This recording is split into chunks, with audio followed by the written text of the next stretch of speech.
Hi guys. Right, so yesterday in the group I put a blog post up with all the cutting out measurements that you need for this cushion, because a lot of people, after I made that one cushion, which now is on its way to Australia because my big sister nabbed it, I were getting private messages asking, how do I do an envelope back cushion, how do I do the binding, and can you teach us the free motion?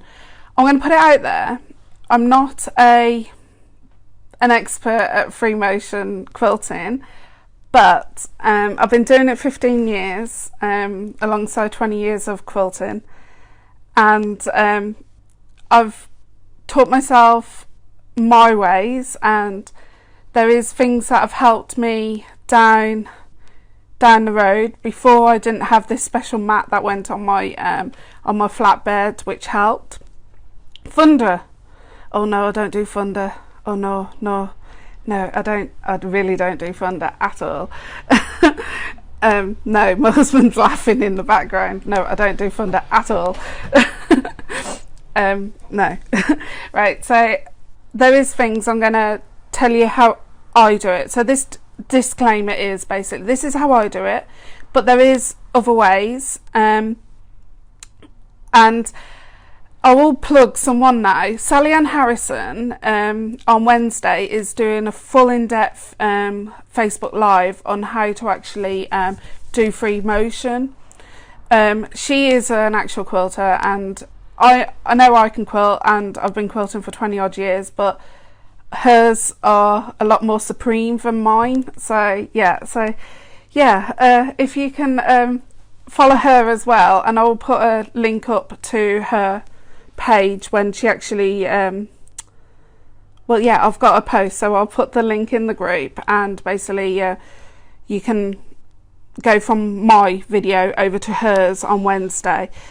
So today's session is all about the free motion. I've actually pieced the front of the hi guys, I've actually pieced the actual front panel, so I'll tell you how I've pieced it.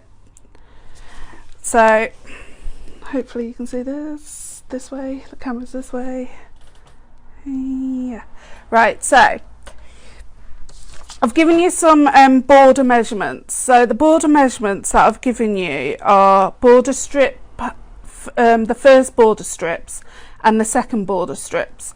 The first border strips are the two short ones, so you put those on the two sides of the panel. Obviously you've cut the centre panel to the side that you size that I've said in the pattern. You've got to bear in mind the pattern that the measurements that I've given you are for a 15.5 inch squared cushion. So, but my cushion cover at the moment as it is larger than what the 15.5 inches is meant to be. The reason being is when you're quilting, and because we're doing slightly tight quilting, so normally quilting lines and stuff like that, you keep it like to an inch apart. When you're free motion, you do get quite close. So with making the panel bigger at the start, and then we cut it down to the 15.5 inches by 15.5 inches, means that there is room for shrinkage when you're actual free motion quilting. So these little strips here, the first borders, and they go on first, and they go on the side of the panel. Once you've pieced those on, then you piece the second border, which is your top and your bottom, and those are slightly larger panels. Right, so also I've done a bit of pre-work because obviously I don't want to spray on air. I've used 505 spray, my favourite spray. So I've sprayed the batting and stuck the now pieced together front of the cushion to the batting, and then I've just basically cut out an extra large piece, which is listed in the measurements, for the backing of the cushion, because when you're free motioning and when you've got the cushion cover completely put together, and if you're giving this for a gift, you don't want people to see the batting, this bit here. So I've used cotton. I'll get that packaging for you. So I've used Vaseline cotton mix 80/20. If you are a beginner and you've never done quilting before but you want to do a bit of quilting, even if it's normal quilts, my advice is to get cotton mix 80/20 batting, because it's not too thick and it's not polyester, which is really thick and dense and hard to move round. So your best option is actually getting this smaller, thinner stuff. But to believe it or not, I use this in all of my quilts, and I've used it from day one, and it's warm. It is warm. It is a warm quilt mixture. So yeah, and this is not a plug, but I will actually be stocking this in the actual shop in a few weeks' time. So I have ordered it, but the roll of batting is coming from Germany at the moment, so the warehouse hasn't sent it me yet, unfortunately. But yeah, right, so I've pieced all that together, glued based it. What I tend to do after I've glue based it is give it a good press. Obviously there's a few creases in it now, but I always give it a bit of a press. It means the glue can re-stick, and yeah, so yeah, it just means that the glue spreads a bit. Right, so I'm using let's get around here. Right, so I'm using the Elna 720 Pro. I've got my standard plate on it, which is let me just pop that off, which is this way. Right, it's got the little moon shape here. Some people won't have this, and if that's the case, you might have the wrong plate on. Just keep an eye. Basically, it's what we call a zigzag plate.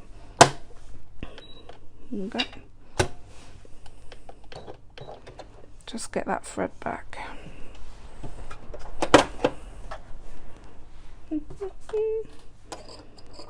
So I've lost my bobbin thread with that. Now, if your machine's plates don't actually come off, don't worry, you will have a standard plate on it anyway, so don't worry about that. Another thing with quilting, free motion quilting, is you'll need either a darning foot or free motion foot. Mine's a spring loaded one. As you can see, it goes up and down. Some are fixed. I know some brands are fixed. I know the Genomes, Beninas and Elnas are definitely not fixed ones. So you'll need to put your darning foot or your free motion foot on. Your darning foot is basically a free motion foot. Right, so these here, if I can get in close. Right, let's move this out of the way for a minute. These here, these things here are called your feed dogs. Right, so these feed dogs, 9 times out of 10, my advice is you need to drop them into your machine. So to drop these feed dogs is normally on the back here is a little button that you click. So the button that you're looking for has got triangles, and then one side is triangles and the other side is triangles with a flat line. On this machine, however, the feed dogs are on where the hand crank wheel is. So I'm just going to click mine, and you'll notice mine have completely dropped below the plate. Now, however, if you cannot do this on your machine, there is something a lot of people do buy, and that's a gliding mat. It's a silicone mat that goes on top. Now the silicone mat is great because it covers up everything here, but just leaves this hole here so you can see. Now I actually, no matter what, still put one of these sliding mats on. So I'm going to be putting on this one, and it's only an A4 size. I'm hoping you can see that this way. Right, so I'm actually putting the Superine slider, but there is other brands out there. It's a silicone, so it's like it's silicone top, but underneath is like a gel base. Now it doesn't make your machine sticky or anything like that, but I actually do put one of these on. So to put one on,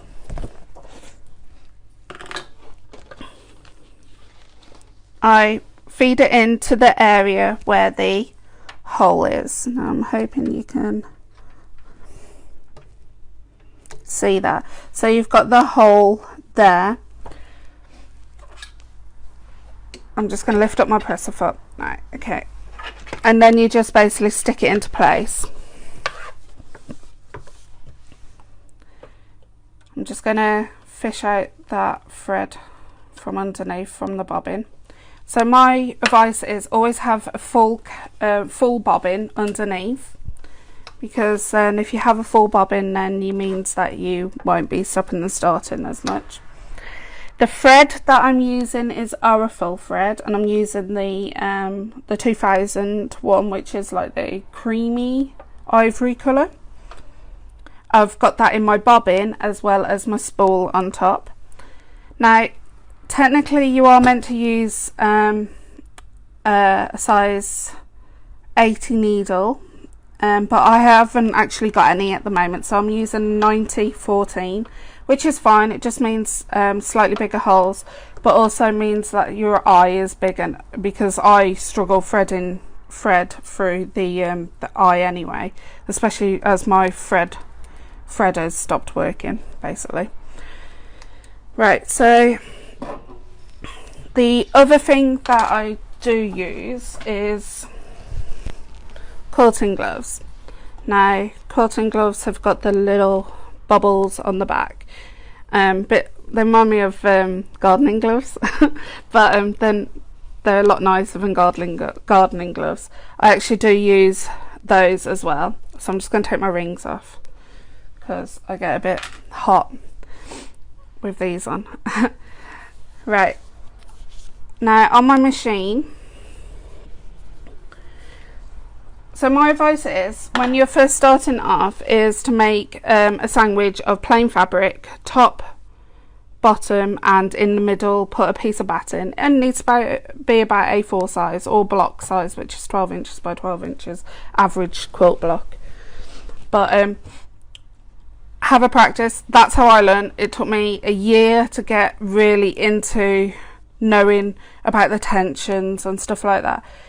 So it is practice, and the thing that the only motif I'm going to teach you today is what I call it the double bubble.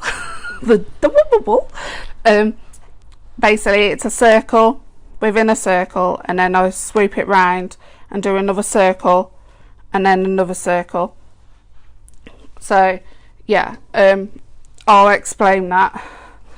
I'm not going to teach you any other motif, because what will happen is, when you're learning the double bubble, is you'll see both your hands going one way and you're training the hands to go the other way. Once you've mastered curves, you should be near enough alright to carry on getting the hang of working out your straight lines. Right, so I'm going to just, right, I'm hoping,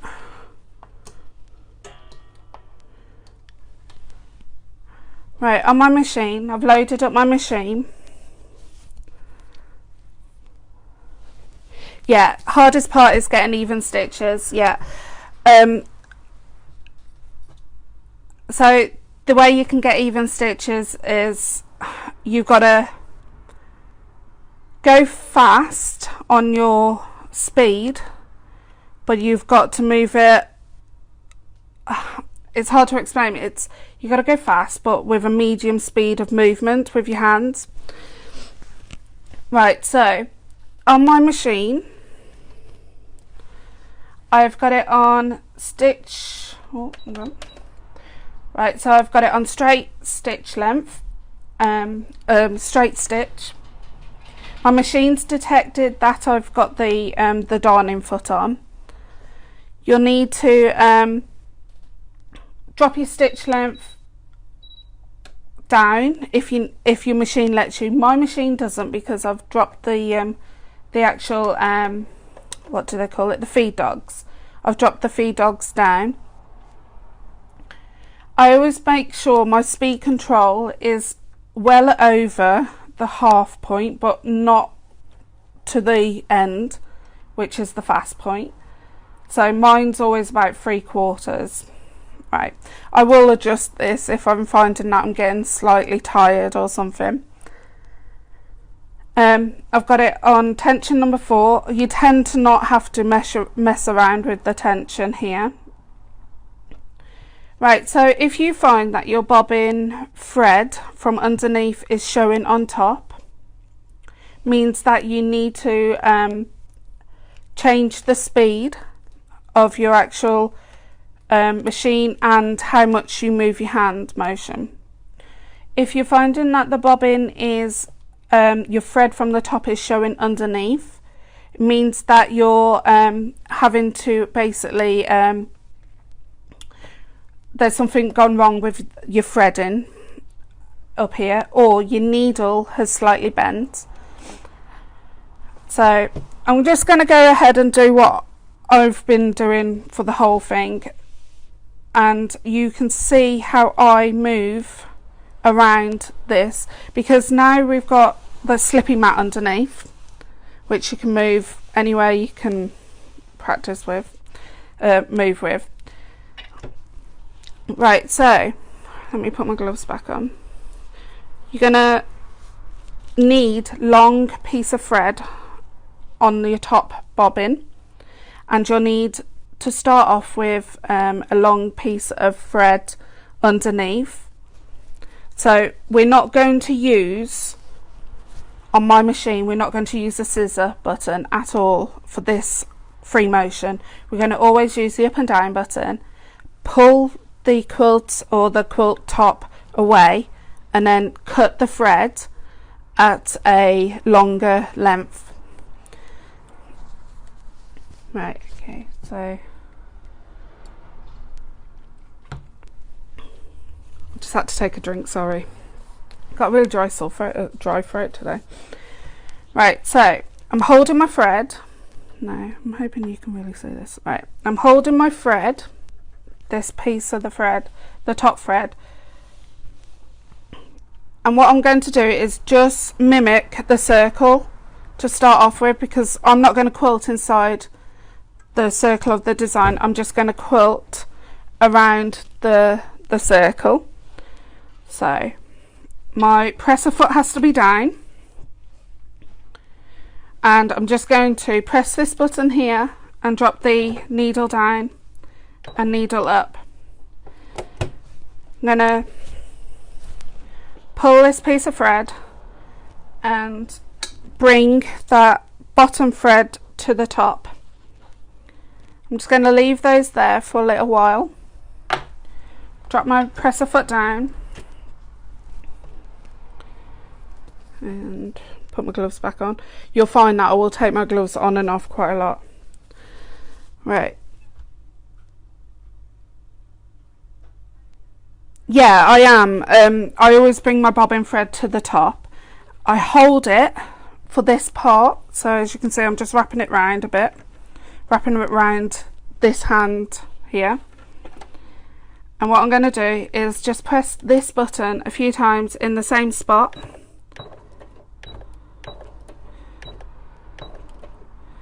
And then I've done that 3 times.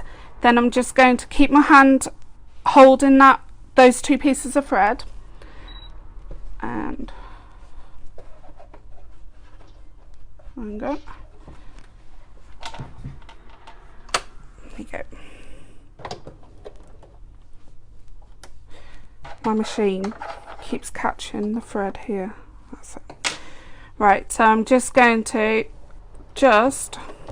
rub it over in that one area just slightly. So I've made about 4 or 5 stitches in the one area. I'm going to lift up my needle and just trim my thread back to about 1 inch away from where the needle is. And then I'm just going to drop this down. Now the good thing about this is the fact that you will have to keep moving. We're going to go round this, so as you can see how fast I've got moving this.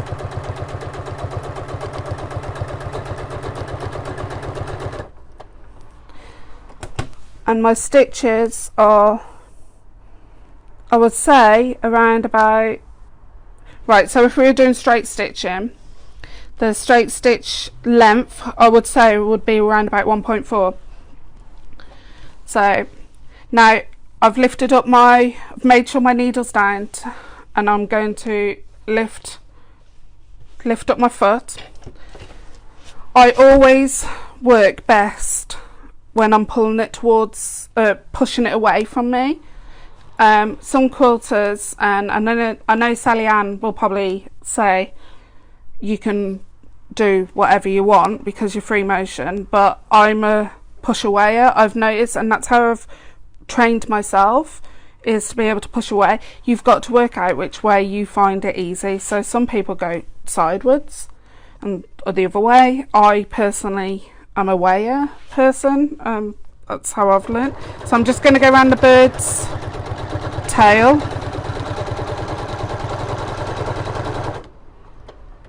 I'm going to lift up my foot and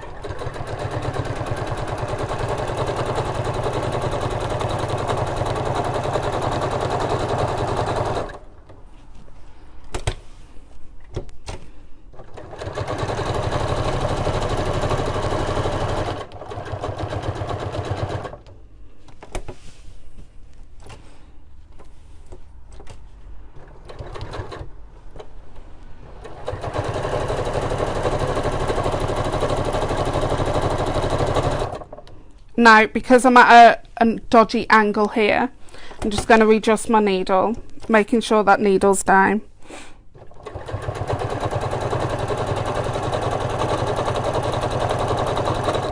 And once again, I'm at a dodgy angle. You're just basically going to have to get used to, when you're doing circles, like large circle like this NHS panel has got, you're going to have to just get used to readjusting.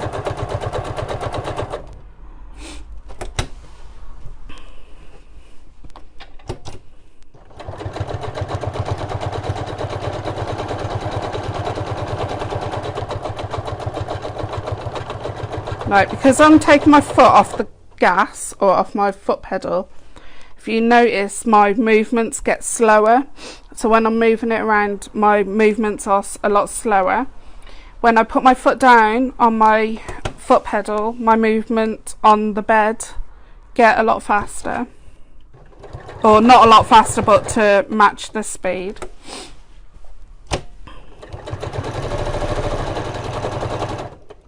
Because if you don't move it round that much, it means the needle's going in the same place loads of times, and if you have to come to unpick it, good luck.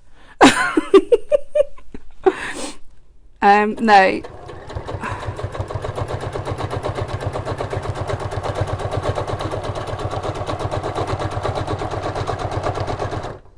Right, so I'm come to the end where I started.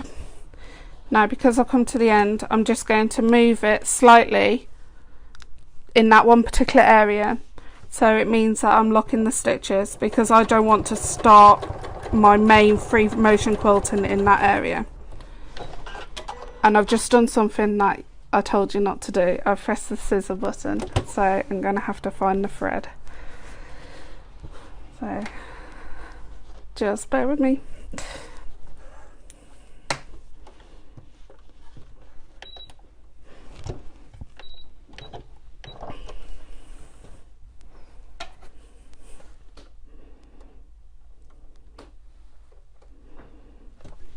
Right, there you go. Right. Yeah, so don't ever press your scissor button, or else you have to do what I've just done. But it's natural, that's what you do all the time. Right, so let me bring you to here. So the mat that I bought here, here. Right, the mat that I'm using, can't get used to this new iPad there. The mat that I'm using has actually got instructions inside. So the one that I'll be doing is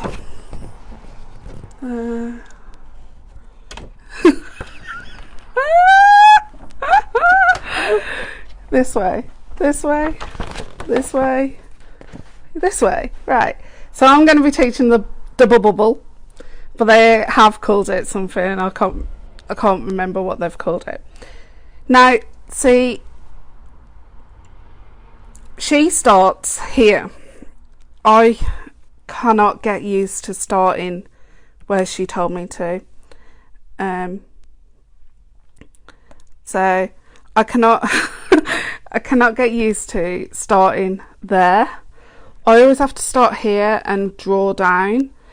So the way I got used to it is I got myself a sketch pad, and I actually just got a black pen marker, and I literally drew how I thought the machine should go, the way she was saying, and I naturally didn't feel right, so I drew it from the top, and then I drew it like this way, and I found that it actually, no, I'm right-handed, but I always used to get asked this question about right-handed and left-handed, because when I used to teach snowboarding, I was a left-footed person with teaching snowboarding.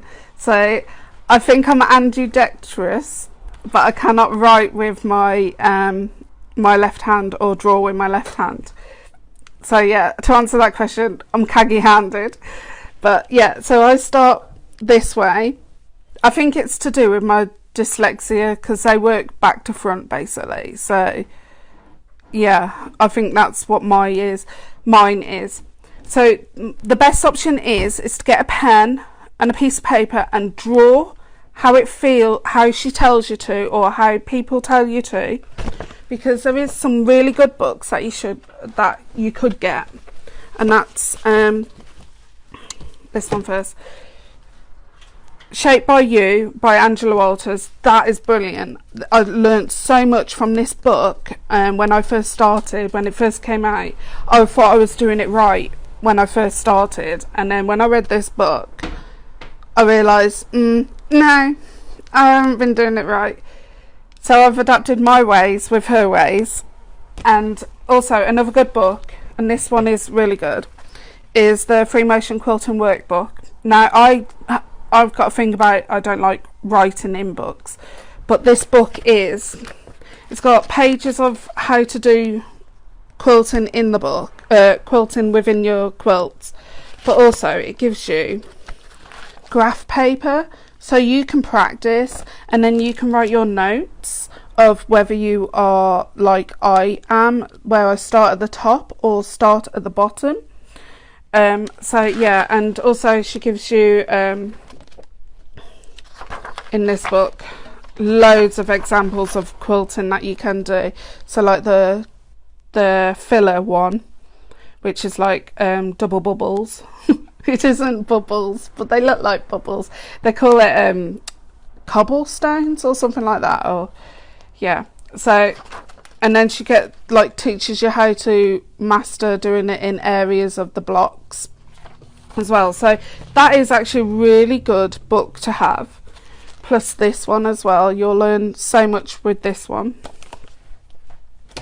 But today, just so you can get used to how you move your hands and stuff like that, we're going to do this one only. And like I say, I'm going to start from the top and the bottom. I've tried again this morning to do it from the top to bottom, bottom to top, but I can't master that. But Sally Ann's just clicked in. So Sally Ann, hi Sally Ann. So I've just mentioned that on Wednesday you're doing a Facebook Live with some pull-out pages that people can buy with in-depth. Because I'm only teaching, can you put the titles up? Yeah, I will put the titles up of the books. Angela Walters is brilliant. Sally Ann is actually doing some printouts which you can buy from her on Wednesday. So, and I think, now please quote me Sally Ann if this is correct, but you are basically donating some of the money that you make for the NHS, correct? Please correct me. But yeah, so yeah, I'll put the titles of the two books that I've just showed. I'll put the title up of the mat that I use and the gloves that I use, and the Oracle thread that I'm using. But yeah, I know Sally Ann's watching now, so she's probably gonna, oh, she's doing it wrong. But Sally Ann, I've just had to explain, I'm khaki handed. So yeah, this is my way of doing it. Like I said before, all the money goes to the NHS charities. That's brilliant. Thank you. Thanks for clarifying that. Right. So before, when I finished off, I actually went over the one area here. But now I'm going to start off on the batting. But I'm still going to bring my bottom thread up to the top, because the thing that I'm doing now is just going to be complete rows with the double bubbles, the loopy loops, or whatever you want to call them, and got to remember not to press the scissor button. Right, so I'm just bringing that top thread to the top, and so it's out of the way. Good thing about these gloves is that you get friction with holding the your block or your quilt, but they're a nuisance because things stick to you. Look, thread sticks to you like crazy. So right, so I'm going to make sure my things down now, because I'm starting off at the within the batting. It means that that I don't really need to lock my stitch. Hi-lo, yes, Fred. Right, so now you'll notice my hands are both sides of the actual darning foot. So I'm just gonna start off.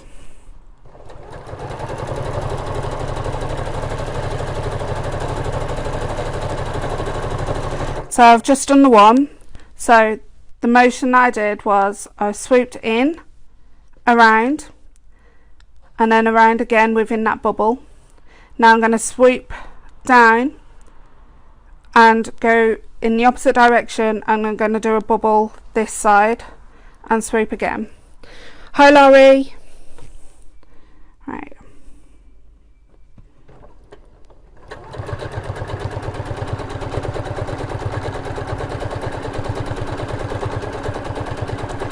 Now I've just done the bubble on the opposite side, the double bubble on the opposite side.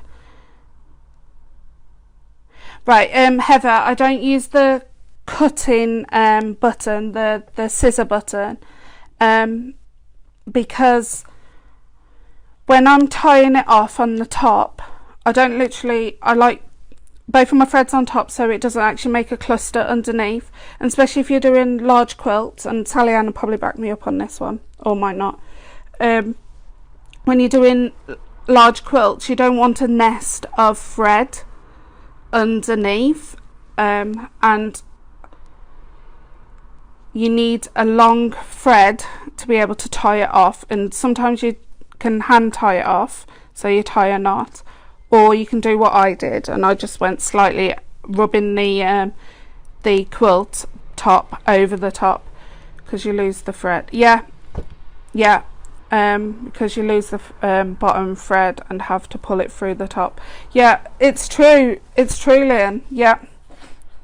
Right, so I've just done the second bubble, and I'm now swooping down the opposite way to that one.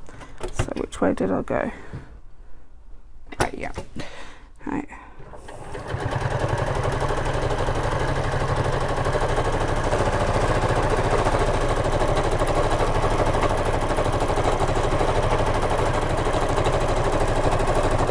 Now if you notice, my hands have moved further from where the darning foot is, so you have to readjust. So stop, make sure your needle's down, and stop, and basically put your hands back into the correct place. So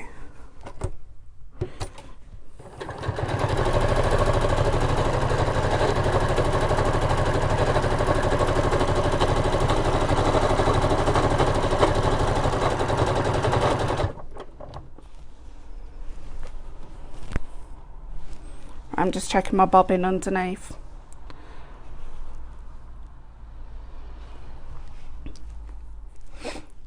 And I'm just going to carry on going, readjusting my hands. You got to keep remembering to readjust your hands.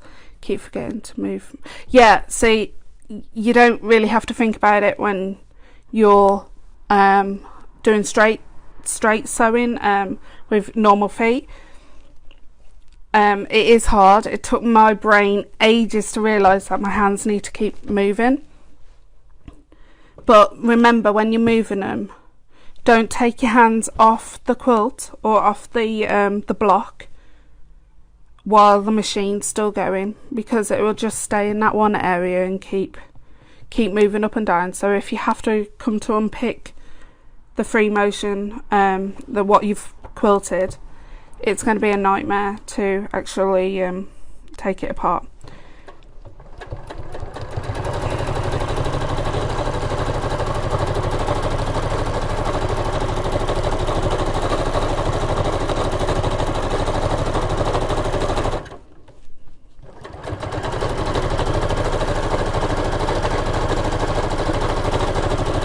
Right, I'm just going to come off my batting, and I'm just going to pull up my needle.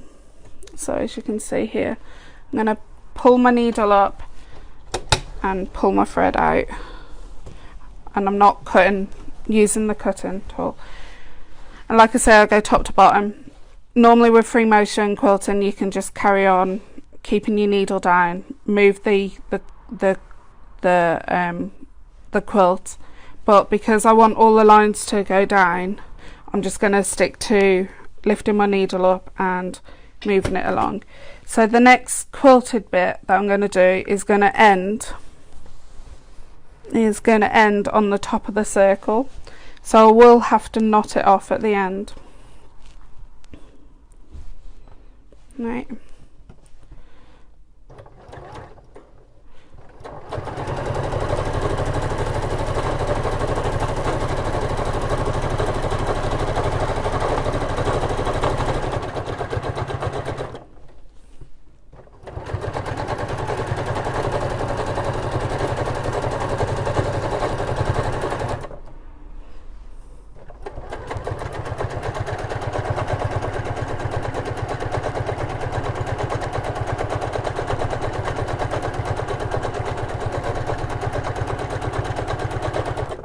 Right, so I've come to the edge of the circle. I'm just going to, yeah, the yellow gloves. I've not seen yellow gloves in ages. I've had these. They don't smell, but I've had these about 10 years, these ones. I don't like the white ones. I just don't like the white ones. They remind me of old-fashioned gardening gloves.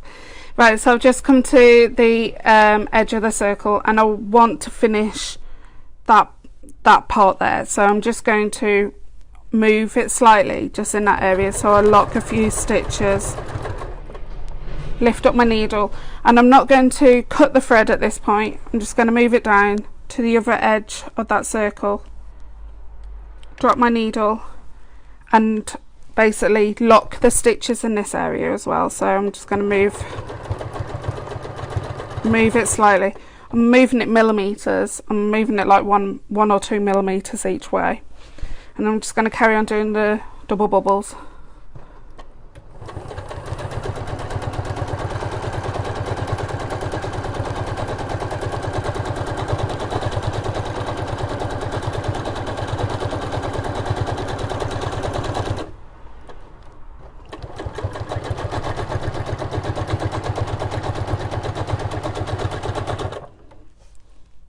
Oh, I nearly pressed that button. I nearly pressed it. Needle up. And just cut the thread off. Right, so I'm just going to carry on doing this and then just explain the rest as I go along. If you have any questions, I'm sure that I can answer them. If not, I'm hoping Sally Ann's still watching.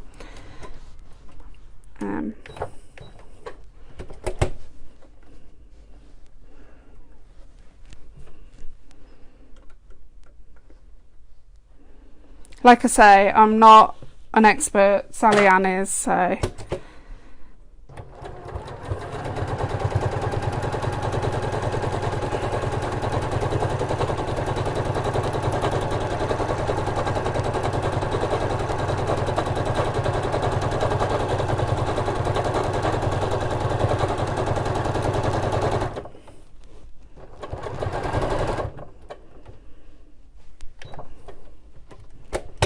I'm just moving it down. Now, so I've got the thread here at the back, which is uncut. Don't worry about that. We'll cut that off and just tie some knots to end it off, basically. So I'm just gonna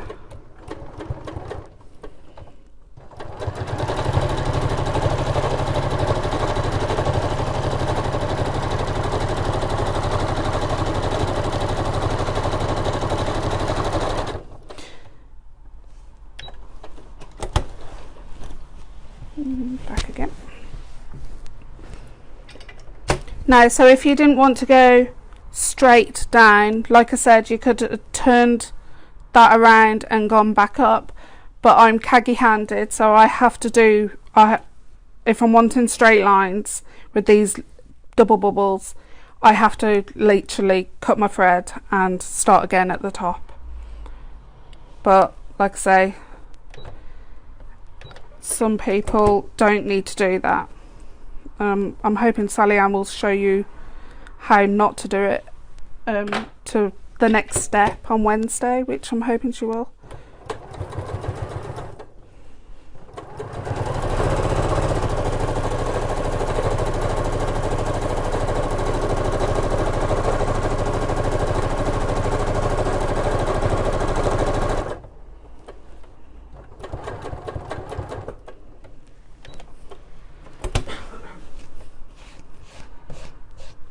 Just brushing any of the loose threads to one side so they don't get jammed up.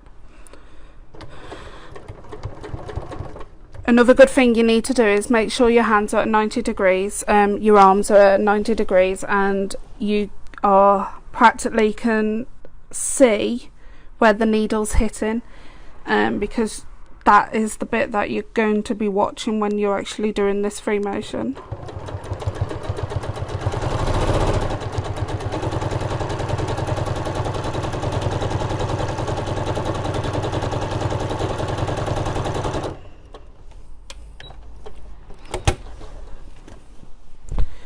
Not much more to go. Now, I'm not doing a tight quilt. And breathe and relax. Yeah, see, that's the thing. When I am free motion quilting, I don't know if anybody else does it or who else does do free motion, I hold my breath. hence why I've got my glass of pop next to me, because I'll tell you something, I do hold my breath.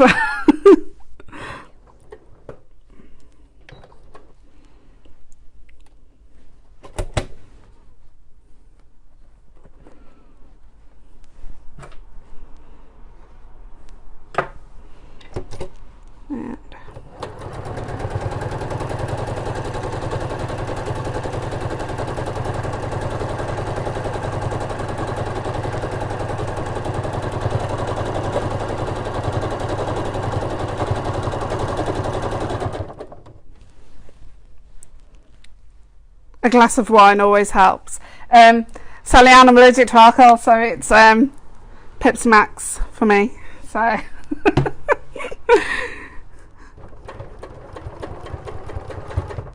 right, so I've just done a few stitches in that area. I can sew drawer when I'm sewing. I keep my teeth clean. Oh my god, really? I must admit, I don't clench my teeth. You could do with a Lynn, you could do with a rugby, you know, mouth guard that they wear. You can stick a mouth guard in. I do the same sometimes, even still on my long arm. Yeah, yeah. I'll tell you something. I think we all do it. It's like, if you basically take your if you basically start breathing while you're quilting, you probably have to unpick it all anyway. So yeah, just hold your breath and pass out. Right, so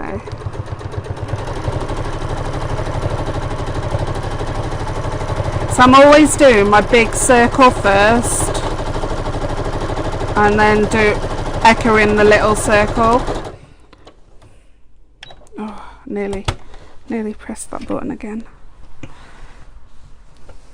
Right, I'll say 2 more rows, I reckon we get away with. So the next session is on Monday, and I'll be finishing off the actual cushion.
One more row,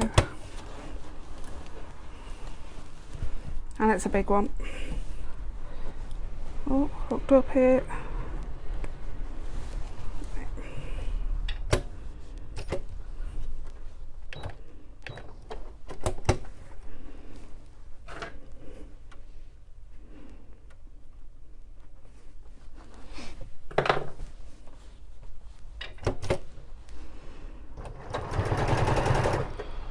No, I don't want that to happen.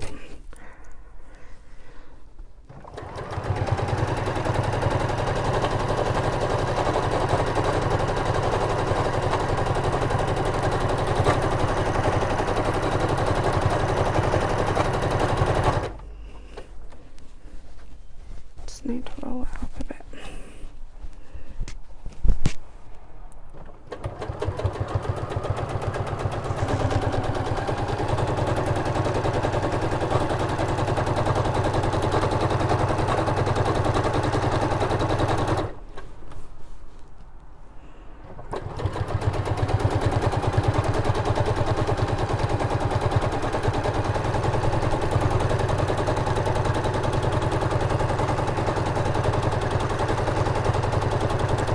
So doing these bubbles is the first bubble, like this bubble that I've just done, these set of bubbles, I'm pushing it up, but the second set of bubbles that I'm doing, I'm pulling it down. You'll notice doing these bubbles, you'll realise how much movements that you have to do with free motion quilting. So this time I'm pulling it towards me, and then the next set of bubbles I'm pushing it away from me. Okay, now I'm gonna finish this off. Right, so take my gloves off now. I hate wearing those gloves. So these threads here, I'm just gonna trim off. So let me just zoom out a bit. Alright, so I'm just cutting these threads here. And if you can't pull them and bring the bobbin thread through, it means that you can cut it off completely, because we've locked the stitches by rubbing it over that one area.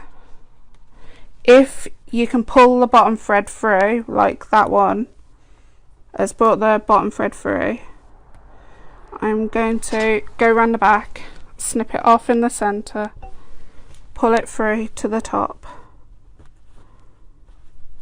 Well, it is locked, but it's brought one thread through, one loop through. But you would bring it through to the top and just hand tie a knot. I've managed to do that. So I've basically just got to hand tie it off.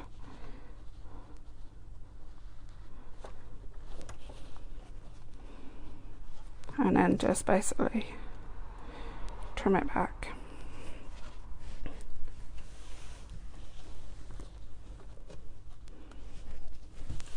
Okay, and just test the others. So rubbing the quilt over that particular area when you're actually starting and finishing your sewn quilted areas helps, so you don't have to keep tying loads of knots off. And just flip it over and just do the back bit as well. So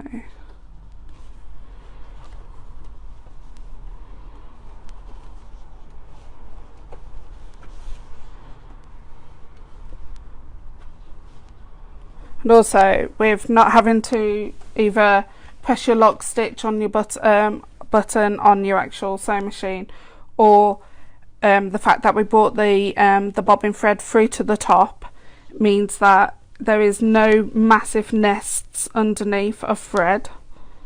And I've said thread as in the man's name again, but yeah. Right, so that's all done. Okay.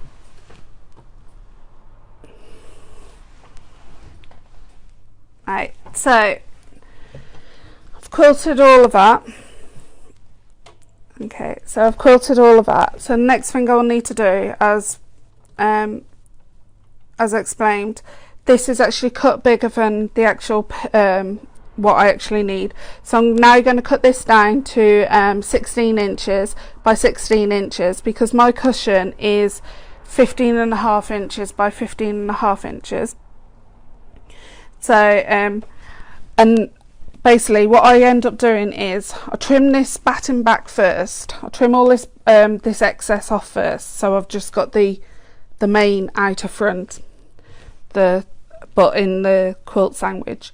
But then I fold it in half and make sure I press it with an iron. Then I open it up and fold it in half again. So then I know that I'm measuring 8 inches that way, and then 8 inches that way to get my 16 inches, to make sure this is in the centre.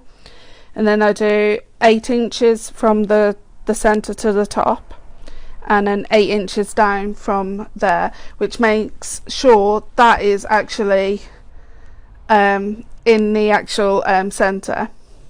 That, unless you want it off on the side, then that's fine, but I'm a symmetrical girl, so, and if it's off to the side, I will probably go, I'm not liking that.